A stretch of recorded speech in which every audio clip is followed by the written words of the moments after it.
আজকের special recipe হলো আলু চচ্চড়ি অথবা বাটি চচ্চড়ি। যেহেতু এটা বাটির মধ্যেই পুরো রেসিপিটা হয়, তাই এর নাম বাটি চচ্চড়ি।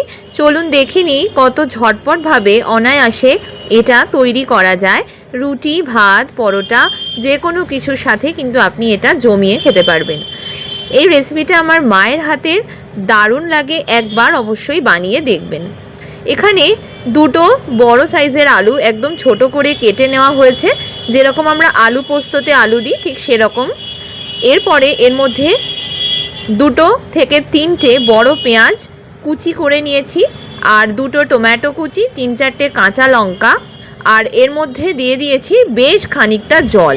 তারপরে নুন আর সামান্য হলুদ দিয়ে এটাকে গ্যাসের ফ্লেমটা মিডিয়াম টু হাইতে দিয়ে এক টানা কিন্তু নেড়ে যেতে হবে, যাতে আলুটা খুব অনায়াসে সেদ্ধ হয়ে যায়।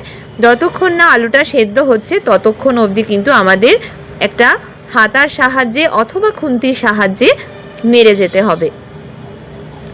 টমেটোগুলো দেওয়ার জন্য এটা কিন্তু খুব সুন্দর একটা মাখা মাখা খেতে লাগে, আর কোনো রকম অতিরিক্ত তেল অথবা মশলা ছাড়াই এই আলু চচ্চড়িটা খুব সহজেই বানানো যায়, তাই এটা স্বাস্থ্যসম্মত।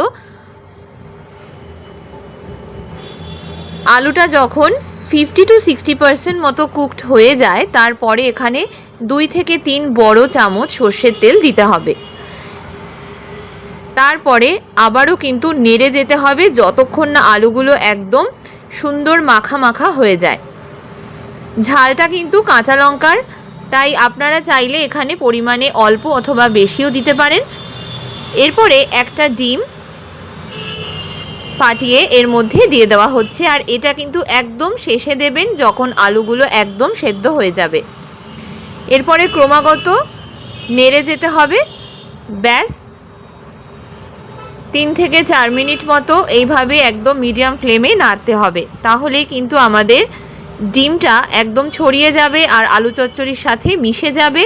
অসাধারণ খেতে লাগে এই আলু চচ্চড়ির দুর্দান্ত একটা ডিশ। বাড়িতে যখন কিছুই খেতে ইচ্ছা করবে না বা কোনো কিছুই রান্না করতে ইচ্ছা করে না, এটা কিন্তু খুব ঝটপটভাবে আপনি বানিয়ে ফেলতে পারেন। ডিনারেও খেতে পারেন, দুপুরেও খেতে পারেন লাঞ্চ হিসাবে। তবে এটা রুটি অথবা পরোটার সাথে কিন্তু জমে যায়।